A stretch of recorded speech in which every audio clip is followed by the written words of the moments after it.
is what the finished wrap looks like. And I am so happy with how this turned out. I think it looks pretty close or close enough to the actual thing. Also really like how the holder or the wrapper turned out, whatever this is called, I'm not really sure.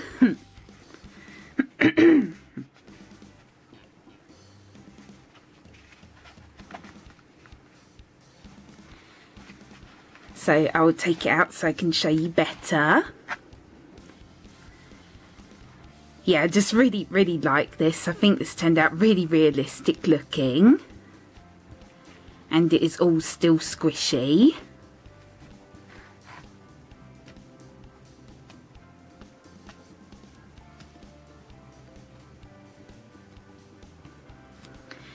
And depending on how much fabric paint or puffy paint you've used for the sauce, you might have to wait quite a few days for this to dry, which is what I had to do. I wanted to be sure that it was 100% dry before I started squishing it.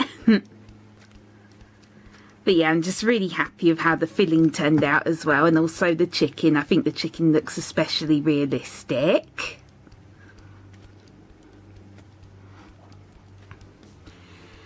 And I just looked at a image of the twister wrappers reference when I was adding on the filling, so I will show you one of the images that I used.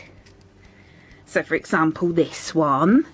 So you can also use an image as reference if you want to, or if you've had the twister wrap before and you remember the fillings that were inside of it, then you can just do it based off of memory.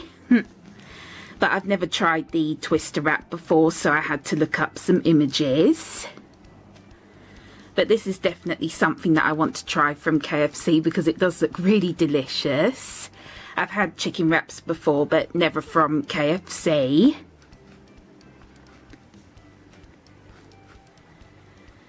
And I know that this is a very different way of making a squishy. Like, it seems very strange that I would use felt to make the wrap part, but it worked out really well. And obviously it's still soft, and I still added on some more extra sponge in the center of it just to make it more just to make it a little bit more, I don't know, I guess like plump, and also just to make it more squishy as well.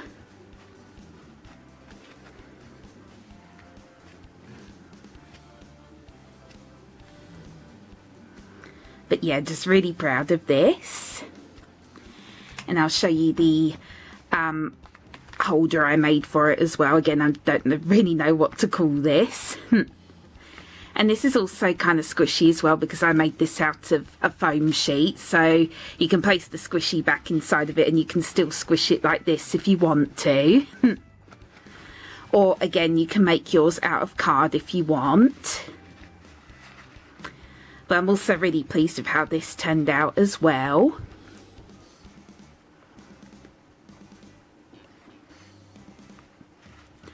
And then to simulate the brown paper on the inside, I just used brown felt, the same brown felt that I used for the bag in the previous video.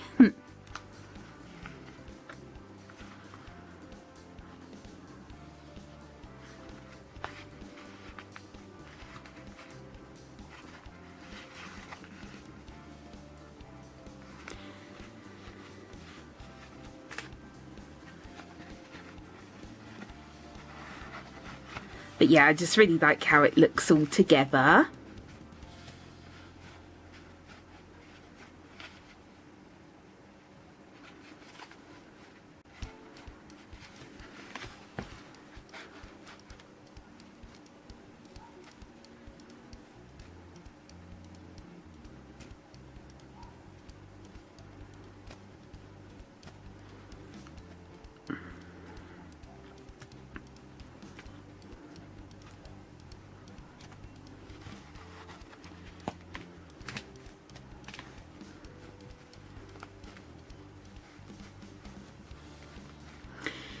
And yep, that is it for this tutorial. I really hope you enjoyed watching part 2 of this series. And also, if you haven't watched part 1 yet on how to make the bag, then please go and check it out. I will link it in the description box below. I'm going to create a playlist of all of the KFC squishy tutorials I'm going to do. So yeah, so if you haven't watched part 1 yet, then please go and check it out if you want to know how to make the bag.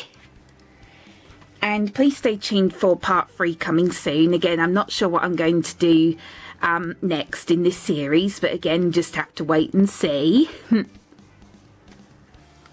I do have some ideas lined up. I'm just not sure yet which one I'm going to do next. But yeah, I really hope you enjoyed this one. And if you did, then please click thumbs up and subscribe to my channel, because it would make me so happy if you did. I'd really appreciate it. And also don't forget that both my Etsy and my Instagram are linked in the description box below as always. So I'd really appreciate it if you would check those out as well.